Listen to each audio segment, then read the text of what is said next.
বাণিজ্যিক ও রাজনৈতিক উত্তেজনার পারদ যখন তুঙ্গে, তখন চীনা প্রেসিডেন্ট শি জিনপিংয়ের আমন্ত্রণে বেইজিংয়ে পা রাখতে যাচ্ছেন ডোনাল্ড ট্রাম্প।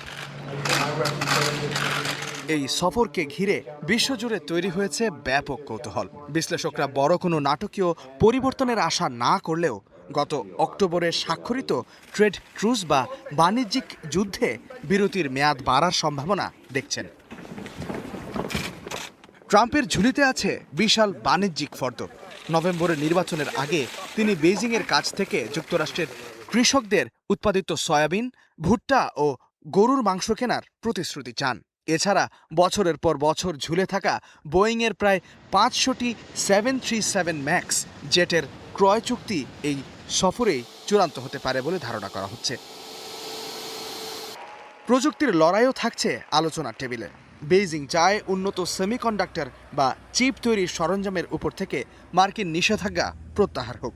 বিনিময়ে ওয়াশিংটন চায় বিরল খনিজ সম্পদের অবাধ সরবরাহ, যা ছাড়া অচল মার্কিন গাড়ি ও মহাকাশ শিল্প।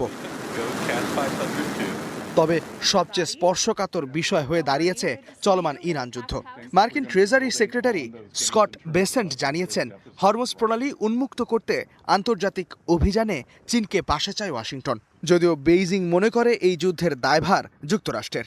তবে তেলের সরবরাহ ঠিক রাখতে গত মাসে পাকিস্তানের শান্তি আলোচনার নেপথ্যে ইরানকে রাজি করানোর চেষ্টা করেছে চীন। আলোচনার আরেক বিষয় তাইওয়ান ইস্যু। বেইজিংয়ের দাবি যুক্তরাষ্ট্রকে তাদের ভাষায় পরিবর্তন আনতে হবে। ওয়াশিংটন যেখানে বলছে তারা তাইওয়ানের স্বাধীনতাকে সমর্থন করে না, বেইজিং চায় ট্রাম্প তাইওয়ানের স্বাধীনতার বিরোধিতা করুক।